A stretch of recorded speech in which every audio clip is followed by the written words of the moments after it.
সেগুলো যেগুলো তুমি পাহাড়ের উপরে বিভিন্ন পাহাড়ের অংশে রেখে এসেছো, ইব্রাহিম তুমি ওগুলোকে নিজের দিকে ডাকো। আল্লাহর ইচ্ছায় ওগুলোই অতি সত্ত্বই উড়ে তোমার কাছে আবার চারটা পাখি হয়ে উড়ে চলে আসবে।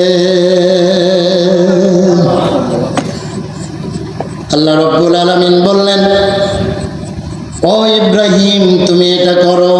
ওয়ালাম আন্নাল্লাহা আজিজুল হাকীম, আর জেনে রাখো তোমার আল্লাহ মহাপরাক্রমশালী মহাবিজ্ঞময় সেই আল্লাহ, যিনি মৃত্যুকে জীবিত করতে পারেন। তোমাকে দেখিয়ে দিলেন, জোরে বলুন সুবহানাল্লাহ। হযরত ইব্রাহিম আলাইহিস সালাম কেমন ভূমিপিণ্ড তাকে পরীক্ষা করা হলো।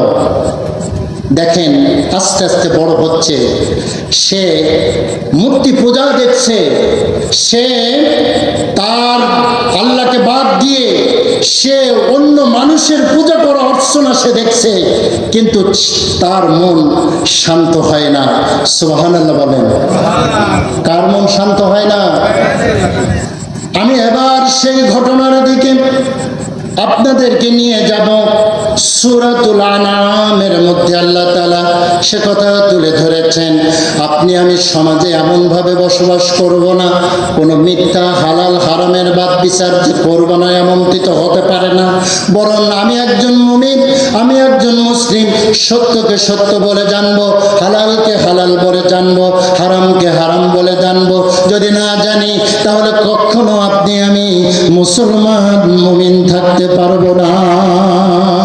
হযরত ইব্রাহিম আলাইহিস সালাম তার নমুনা দেখালেন কিভাবে, একটু খেয়াল করুন। কোন সূরা বলবো? সূরা আনআম। কোন সূরা? আরেকটু জোরে বলেন কোন সূরা? খুবই মজার ঘটনা এখানে। হযরত ইব্রাহিম আলাইহিস সালাম তার পিতাকে লক্ষ্য করে বললেন, তার পিতার নাম কি? আজর। আল্লাহ রাব্বুল আলামিন তার পিতার নাম আজরই রেখেছেন।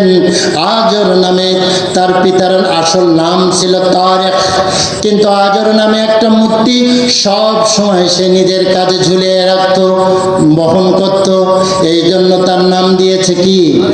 আল্লাহ রাব্বুল আলামিন সেই নামেই রেখেছেন।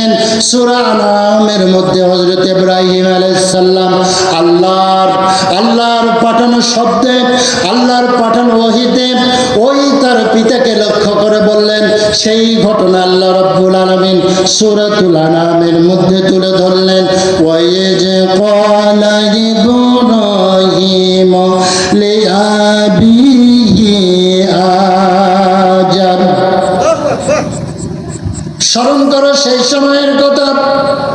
হযরত ইব্রাহিম আলাইহিস সালাম তার পিতা আজরকে লক্ষ্য করে যখন বলেছিল, আতাত্তাখিজু আসনামান আলিহা,